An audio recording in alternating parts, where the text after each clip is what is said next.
Oda has just revealed Loki's tragic backstory, and with Luffy already asking him to join the crew, it seems inevitable. But if Loki does join, then 5 Anji is becoming 6 Anji instantly, we all know that. But what about Zoro? As at this moment, he might be weaker than Loki, because Loki already knows the next level of Conquerors, God Haki, making him the second strongest in the crew if he does join. However, it's not even Haki that makes Loki so deadly, but his Ouroboros Eyes. Yup, we have just found out what those bandages have been hiding, and let me tell you, his eyes will be the reason for the current One Piece world's destruction. Jumping back to King Harold's flashback, it continues with him as a baby hanging out with little Dory and Brogy. Because of his ancient island puller DNA, Harold was naturally bigger and stronger than even other giants, giving him a very arrogant and unruly attitude. All he cared about was using his might against others. However, there were only puny humans in the world who would get one shot by just the sheer size of the Elbaf King. This gave Harold and the giants around him a sense of superiority towards the humans. To them, if you got no dift, you're worthless. During his journey around the world, Harold landed on the Bunt Kingdom. Here, there was a circus happening, with the flagship attraction being a giant woman that was 10 meters tall. Now, by giant standards, that's pretty small. However, to like normal humans in the One Piece world at this time, they rarely got to see giants because most never left Elbaf, and the few other giant villages scattered around the world would normally keep to themselves. And with their reputations being so deadly, even just a caged giant made the normies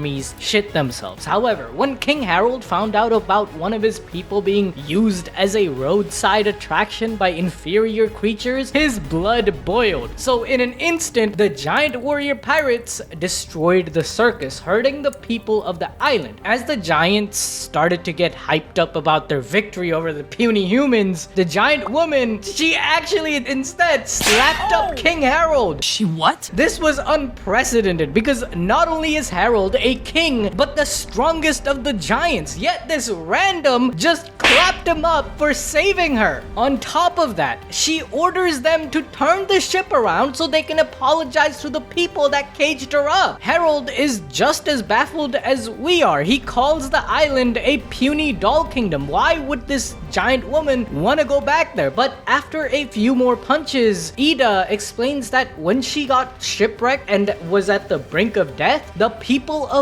Bunt saved her. Due to their kindness, she was able to earn enough to eat and recover from her injury. She was at the circus on purpose, not only helping herself, but thanking her survivors by earning them more guests and visitors. Plus, Ida is even more upset about the fact that Harold called the humans little dolls. But before I dive deeper into that, we have to talk about Crystal of Atlan, a new magic punk MMO action RPG that has just launched a full-blown One Punch Man collab. You play as an adventurer in a world where magic and technology collide. Floating cities, mother flames and crystals, hidden factions. It's got that same mystery and world building as One Piece. You get to choose 11 classes, all unlocked from the start, and it has no gacha, no grind. Each class has 20 plus skills with full customization, so you can craft your own combos and play how you want. Plus, you can fight in the air with full Z-axis air combos, making combat feel way more dynamic than like your usual like tap targeting MMOs. There's also co-op dungeons, guild fleet battles, and legit 3v3 and 1v1 PvP where the devs actually balanced everything. While that's already stacked, they also dropped a One Punch Man collab running till July 26th where you can unlock a Saitama transformation badge and play as him, battle Boros in a raid, have Tatsumaki as a pet, and even ride Genos or Fubuki's skateboard as mounts. So download Crystal of Atlan now using our link below and support the channel while you're at it. Harold just happened to be born big. His strength isn't his own, but just a quirk of fate. So that that does not give him the right to view others as inferior to him. Just because he is strong doesn't make him better. There are aspects we all are better or worse than others. Like for example, I'm the best at hyping up and glazing Monkey Deadbeat Dragon, the greatest One Piece character in the entire series. But like, you don't see me getting hyped up about that. You know, all of you guys make fun of me. Man, shut your bitch ass up. This kind of behavior is why giants outside of Elbaf get a bad reputation. This simple conversation was a profound realization for Harold. Having ancient DNA plus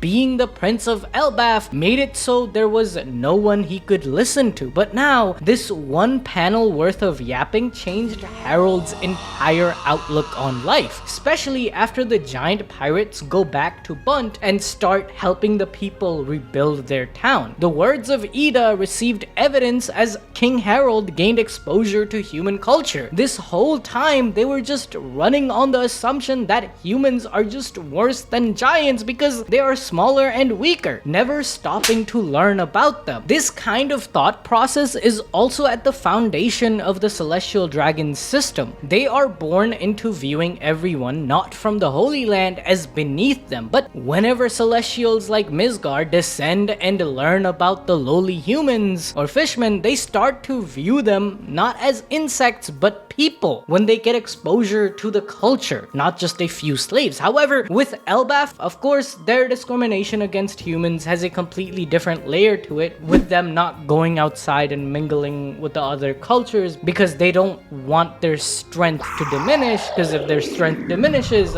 Emu and his goons are gonna come knocking and Elbaf is gonna be taken over. Either way, the giants learn about the new construction techniques from the humans. They even find out about spices to make their food better. Even the fabrics of humans is better than Elbaf's. Due to their isolationist culture, they had been missing out on all this cool stuff. Imagine traversing the seas for years and never even bothering to learn all of this knowledge. This moment was so profound that Harold, for the first time, bowed his head in front of the Bunt King. Just last chapter, bro was wrecking havoc trying to kill another country's gods. Ida taught Harold that destruction in the world is only wasteful. Different nations, cultures, races, they all have something you can learn from, and it doesn't give the giants the right to get rid of that just because they were born bigger. Because as that's like saying the Celestials deserve heavenly tribute because they were born as Celestials. Speaking of birthplaces, Ida is a giant from Samuanai Island in the South Blue, which is shocking to Harold because Bunt Kingdom is in the New World, so she had to have crossed the blood-soaked serpent to end up here. To you guys who have the notification bell on, you already know what that is because Ballsy prediction is correct once again, as the serpent is the red line, which confirms our theory about the serpent in the mural being the red line also. But before I dive deeper into that, Ida claims that she can't go back there anymore. So Harold invites her to Elbaf to show her that they aren't as savage as she thinks. During this conversation, we notice the giants going around different islands, not just destroying, but observing the cultures and people, even fishing and feeding them. The crew members say that after meeting Ida, Harold has changed a lot and they hope it's just a phase. However, 4 years have passed now. It's 105 years ago, yet Harold is still on this new path of understanding the world. He has realized that they have committed countless sins in their ignorance, so it's time to atone for them. Harold wants to change Elbaf as a king. He will travel overseas in a hope to extend a hand of reconciliation to learn from the humans. By doing so, Elbaf will become even more prosperous and strong. Here, we also get a bit of info from the other giants who are like, oh hell nah bruh, Dory and Broggy are still gonna run wild. You flopped, Harold. But Harold says that as wild as Dory and Broggy are, they have always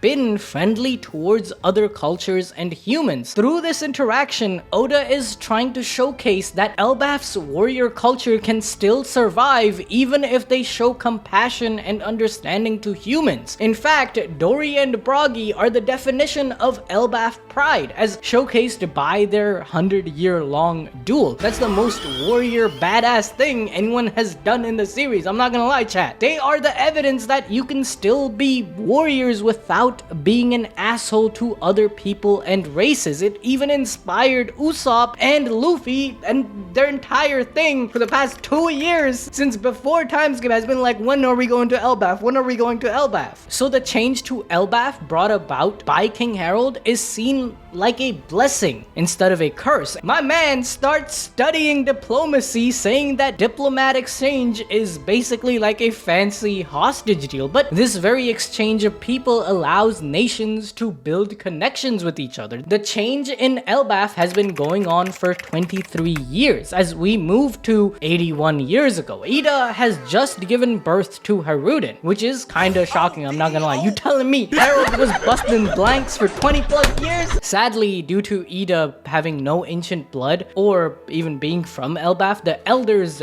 don't approve of their marriage. Also, I'm not gonna lie, the way they have like shown the elders like being all like blacked out silhouettes, I'm low-key thinking that King Harold didn't want to join the world government like 14 years ago, but then the elders, they're the reason that Loki got framed and Harold got killed, because they wanted to join the Holy Land. They wanted to like make Elbaf be part of the world, just like what Harold wanted, but Harold didn't want to make a deal with the devil, but they wanted to make the deal with the devil. Furthermore, I saw a lot of people hating on Harold for not fighting to make Ida his queen. However, bro needs all the political capital he can get to make changes in Elbaf. Remember, he is literally trying to make Elbaf great again, and to do this, he will need to appease the elders and the other higher ups that rule over the different villages in Elbaf. Ida is okay with this, as she too wants to change things for Elbaf and understands that their feelings alone won't bring this change. So now enters King Harold's new wife. Lord have mercy, I'm about to bust.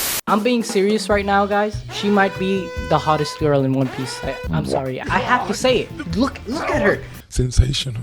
Don't let her looks fool you though, because I can fix her, but you can't, okay? You can't. So eyes off. Instead, go look at animedrip.shop. We have fire merch, Nakama merch, Asta merch, Boruto merch, amazing stuff. Go check it out. Yeah, use code ABD for 10% off. Also get some gamer subs, please. I'm begging you. Lady Estrid comes from a prominent family in the north and is a student of the earth wind arts, while also carrying the ancient island polar blood, which shows as she is similar in size to Harold, while Ida was like 10 meters tall, which is insane to think about, by the way. Like, her size is even smaller than average giants. Like, how does the mechanics of conceiving Haruden happen? But Ida's size is likely smaller due to giants from outside of Elbaf mating with humans and her blood being diluted. That's why Haruden doesn't show any ancient blood, even though his father had some. Instantly, Estrid is in love with Harold. She tells him to forget about Ida and her bastard son, which is pretty cruel. Like, my man just had a son. What did he do to you, bro? Estrid is a generational hater, but like, I can fix her. There you go. That's ABD canon now. I can fix Estrid. Which is the complete opposite of Ida, who accepts everyone as equals from the start. That's why she's boring. Estrid seems to be super into a One Piece version of Feng Shui, whose foundation is in the flow of chi or energy. Feng Shui helps arrange your space so that energy flows smoothly without getting stuck or overly chaotic. And you guys know how chi is one of Haki's biggest inspirations, right? So Estrid moving things around, shutting the windows will help lock in Harold's Haki in place. She even like comments on how Harold's spirit is leaking out. Considering how Loki Loki seems to already have an understanding of the highest level of Haki, his mother being knowledgeable about earth and wind arts might be the cause for it. While Estrid stayed in the royal castle moving things around, King Harold kept sailing the seas, forging connections and even giving humans Elbaf's advanced navigation tech to make their journeys better. Because back in these times, the One Piece world was even more in the dark ages when it came to sea travel. On his journey, Harold even formed diplomatic ties to the Ryugu kingdom of the fishmen. 63 years ago, while Harold was out at sea, Queen Estrid finally gave birth to a baby, because apparently it takes around 20 years of blanks for Harold to bore a child, bro. What is this? This is the second time that happened. First time, we can excuse that, okay? But second time, that's a pattern now. But this child would be none other than Loki. However, if it were up to Estrid, Harold wouldn't even have known about his second son, as with one look, she was horrified to witness this demon baby who looked exactly like Muzan. Like, remember when Muzan became a big old baby in like the end of Demon Slayer? The baby looks like Muzan, bro. Anyways, Estrid was horrified to see Loki, who resembled an actual demon, especially with his snake-like eyes. She orders everyone in the castle to tell Harold that she had a stillborn kid, calling him an actual monster, that he was cursed. She grabs Loki and throws him from the sun world down to the underworld. This kid was just born, by the way, like not even a day old. He was already rejected by his own mother. The Prince of Elbaf stretched his arms into the air, but no one was there to take those small hands in theirs. You know who will? Luffy will. Ballsy prediction was right again though, okay? Loki was rejected by everyone. However, even after being thrown down to the underworld, Loki survived and started to climb up the Atom Tree. This is a 1-day-old child, bruh. You thought Odin was broken for messing people up at age 4? You thought Kaido was tough for jumping off of a sky island? A 1-day-old Loki survived a fall Gaban would have died from just a few chapters ago. If he joins the Straw Hat, he's easily gonna be top 2, alright? I don't want to hear nothing in the comments, because not only will he have God Haki, but with this whole sad backstory, my man checks all the boxes of a Straw Hat, and the questions about how he will fit on the ship in One Piece, like, size doesn't really matter, okay? Look at Odin and Toki. How did that work? Look at Harold and 10 meters tall Ida. How did that work? Elbaf is literally the Atom Tree. Frankie can just like make the sunny bigger using all that wood, or Vegapunk, who is starting a lab in Elbaf, can just figure out a way to turn Loki small. For Carrot, she was never officially invited by Luffy. For Yamato, she had always been Odin and stayed to help rebuild Wano as its protector. But Loki has nowhere else to go other than Shaggy on the phone. There's nobody that accepts him, except of course Luffy and the Straw Hats. Now, on our weekly Thursday morning live streams for One Piece chapters, Yusuf and I discussed one thing that might stop Loki, and that is, what will his role in the crew be? Sanji is a cook, Nami is the navigator, Zoro is the vice captain, but Loki doesn't really have anything, right? Hopefully that will also be answered by Oda in the coming chapters. My bet is on something like a craftsman, because Loki being thrown out by his mother has a lot of parallels to Hera and Hephaestus, the Greek god of craftsmanship, who got kicked from Olympus due to a deformity. But Loki's deformity is what makes him one of the strongest in all of One Piece, as his eyes are a profound mythological nod to the impending doom of Ragnarok in Norse mythology. Those snake-like eyes parallel Jormungandr, the world's serpent, okay, whose emergence signals the beginning of the cataclysmic battle between gods and giants, which in One Piece is of course the giants of Elbaf against the gods on top of Marijois. Just as Jormungandr's rise heralds the end, Loki's birth with those eyes symbolizes an omen of transformative destruction for Elbaf and potentially the entire One Piece world, because Loki's eyes connect a lot to the serpent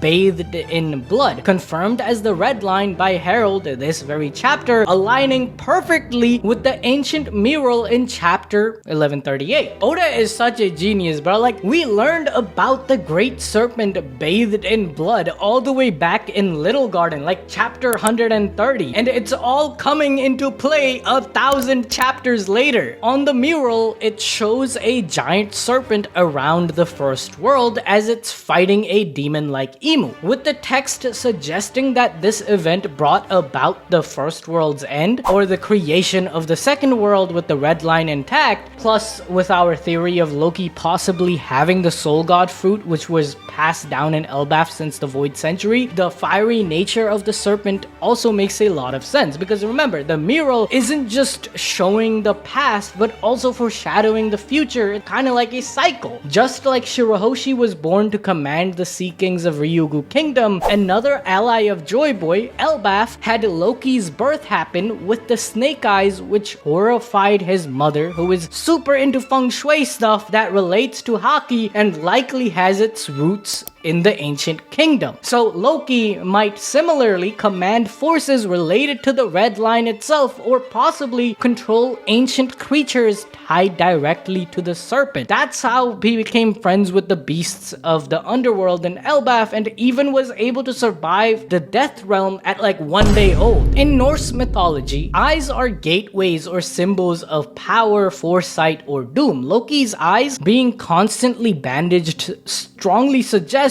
that they are not merely symbolic, but hold tangible powers that could devastate or reshape the world. Just as Poseidon can summon Sea Kings, Loki might have the power to manipulate geological forces beneath the red line, directly causing the destruction necessary to unite the world's seas into one piece. King Harold's whole dream was to bring the world closer together, as he was frustrated at why the government wants the world to stay separated. Bro was even giving other nation navigation technique to realize this dream. Furthermore, this cyclic nature of the world from the mural and Loki's snake eyes brought my mind to Ouroboros. Ouroboros symbolized eternal cycles of destruction and rebirth. Loki might have the ability to initiate or end cyclic events, potentially influencing the fate of the current One Piece world by, of course, joining the Straw Hats and being up against the world government. Even the terrain manipulation I spoke of to destroy the red line is similar to how Jurgamander Ouroboros encircles the world, altering landscapes and shifting continents. Furthermore, Loki's story is also inspired by Fenrir, who is one of the strongest creatures in Norse mythology. He is the son of Loki, the trickster god, and since the moment of his birth, the gods feared his power. Prophecies said that Fenrir would one day kill Odin during Ragnarok, helping in the end of the world, which is similar to how Loki was said to be the one to kill Harold, the benevolent king of Elbaf. So the gods bound Fenrir before he could grow stronger, which is similar to Loki being chained up 6 years ago by Shanks. Fenrir was challenged by the gods to break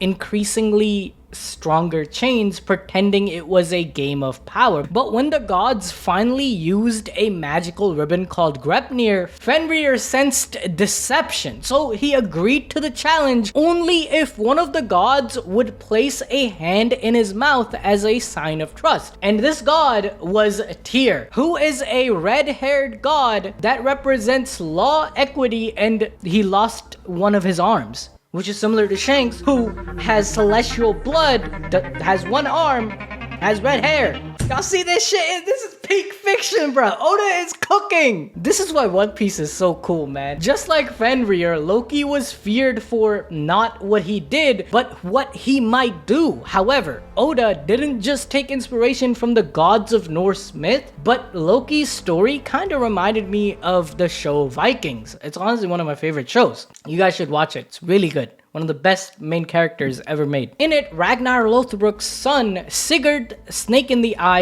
was similarly born marked by an Ouroboros-like snake. Sigurd in the legends didn't have as violent or apocalyptic story as Fenrir. Instead, his mark identified him as special from birth, someone with a destined future. In some versions, he was considered one of the more calmer, more strategic sons of Ragnar, often a diplomat or ruler rather than a berserker, which I think will be Loki after his mind gets changed just like his father King Harold. Loki, like Sigurd, is born with a mark that separates him from others and foretells a special destiny. However, while Sigurd was treated with respect, Loki is rejected, amplifying his trauma and setting him up to become more like a hybrid of Sigurd's fate and Fenrir's rage. In Vikings, Sigurd's mother Auslug is always doting on him and sees him as special, but Oda has flipped Loki where he was thrown away by his mother. Either way, I think Loki, as he exits the underworld, will be found by Harold's first wife Ida, who will take care of him with no prejudice, as Loki's actual mother Estrid passed away likely due to the trauma from the birth of Loki gave her. Thank you for watching this video, guys. Okay, is this another like 23 minute One Piece video? Whew, you guys are eating with these chapters. Break next week though, but I have some peak content cooking up. And no, it's not another dragon video. They said I can't make another dragon video for a while. Sorry everyone. Blame the Celestials.